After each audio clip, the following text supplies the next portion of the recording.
Rome, 44 BC, the Ides of March. A man walks into the Senate, the most powerful man alive. He has crossed rivers to conquer nations.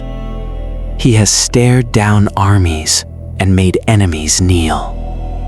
He has bent the Roman Republic itself to his will. And in the next few minutes, 23 men will end his life. His name is Gaius Julius Caesar. And whether you know it or not, his story shaped the world you live in today. Caesar was born on July 12, 100 BC, into a patrician family with a legendary bloodline, one that claimed descent from the goddess Venus herself. But noble blood meant little without money, and the Caesar family had very little of it. Rome in the late Republic was a city of extremes. The rich were obscenely wealthy. The poor lived and died in filth. And the political arena was a battlefield just as deadly as any war. Caesar grew up watching men destroy each other, not with swords, but with words, alliances, and betrayals.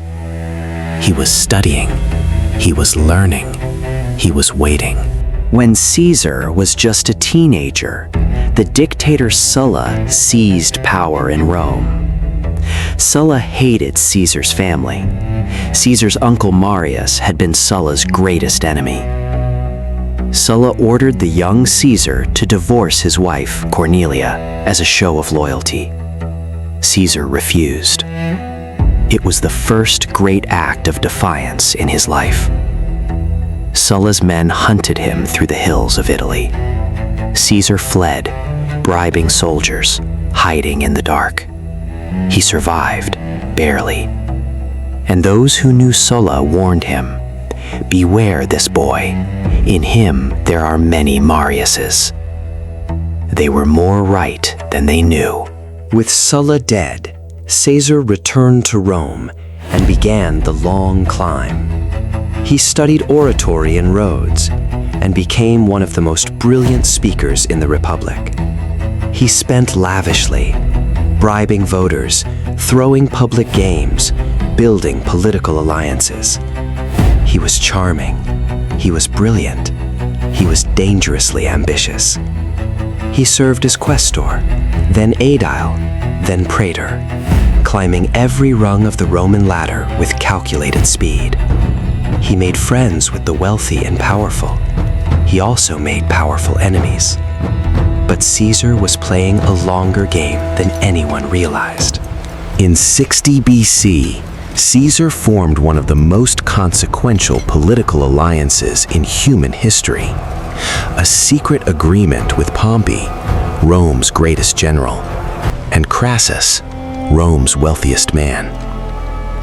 The first triumvirate. 3 men who together controlled Rome. With their backing, Caesar was elected consul in 59 BC, the highest office in the Republic. He used that year aggressively, pushing through land reforms, securing military commands, and outmaneuvering every political opponent who stood in his path. He was just getting started. In 58 BC, Caesar marched north into Gaul, a vast, dangerous territory of forests, rivers, and warrior tribes stretching from modern France to Belgium and beyond. Rome considered it a frontier. Caesar saw an opportunity. What followed was 8 years of brutal, relentless warfare. Caesar fought over 50 major engagements. He crossed rivers no Roman army had crossed before. He built bridges over the Rhine in just 10 days. He even launched 2 expeditions into Britain, an island most Romans thought was at the edge of the world. He was not just a general. He was a force of nature. The defining moment of the Gallic campaign came in 52 BC. the Siege of Alesia. The Gallic chieftain Vercingetorix had united the tribes of Gaul into one massive resistance force. He retreated to the hilltop fortress of Alesia with 80,000 warriors.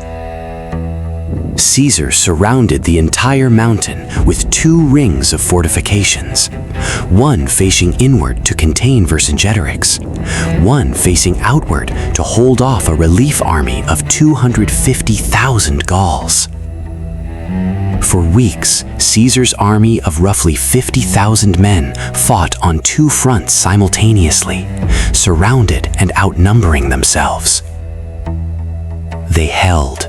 The relief army broke. Vercingetorix surrendered. It is considered one of the greatest military achievements in history. Caesar had conquered all of Gaul. But triumph has a price. Caesar's own accounts of the Gallic Wars are remarkable for what they leave out: the human cost. Ancient sources estimate that 1 million Gauls were killed during the 8 years of war. Another million were enslaved and shipped back to Rome. Caesar sent his reports back to Rome in elegant prose, his Commentarii de Bello Gallico, a masterpiece of propaganda that made him a hero to the Roman public. While Rome cheered, Gaul bled. And back in the city, the Senate watched Caesar's growing power with increasing dread. With Crassus dead in Parthia and Caesar away in Gaul, Pompey had drifted into the orbit of Caesar's enemies, the conservative senators known as the Optimates, led by men like Cato and Cicero. They feared what Caesar was becoming: a conqueror, a populace, a man who might make himself king. In 50 BC, the Senate issued Caesar an ultimatum: disband your army or be declared an enemy of the state. If he obeyed, he would be defenseless against his political enemies. Prosecution and exile, or worse, awaited him. If he disobeyed, it was treason. Caesar read the message. He called his officers together. He looked at the Rubicon River, the boundary between his military province and Italy, which no general was legally allowed to cross with his army. He made his decision. January 49 BC, night. Caesar stood at the bank of the Rubicon with his battle-hardened 13th Legion. The river was small, unimpressive, but crossing it meant civil war. History records that he paused, that he paced, that he spoke of the weight of what he was about to do. And then he said the words that have echoed through history for 2,000 years. The die is cast. He crossed. Rome would never be the same. Caesar moved with terrifying speed. City after city in Italy opened its gates without a fight. The people loved him. Pompey, unprepared and outmaneuvered, fled to Greece. Caesar chased him across the Mediterranean. At the Battle of Pharsalus in 48 BC, one of the great battles of antiquity, Caesar's outnumbered forces crushed Pompey's army. Pompey fled to Egypt, where he was murdered on the beach by agents of the young pharaoh. When Caesar arrived and was shown Pompey's severed head, he wept. His great enemy, his former ally, the man who had once been the greatest Roman alive, reduced to a trophy. Caesar showed mercy to those who had opposed him, earning him a reputation unlike any Roman before him. Egypt, 48 BC. Caesar was settling the chaos left by Pompey's death when a young woman was smuggled into his chambers, rolled inside a carpet. Cleopatra VII, 21 years old, Queen of Egypt, the last of the Ptolemaic dynasty. She needed Caesar's protection to reclaim her throne from her brother. Caesar needed Egypt's vast grain wealth. What followed was far more than a political alliance. Caesar and Cleopatra spent months together in Alexandria. She showed him a world of ancient wonder, the Library of Alexandria, the pyramids, a civilization that made Rome look young.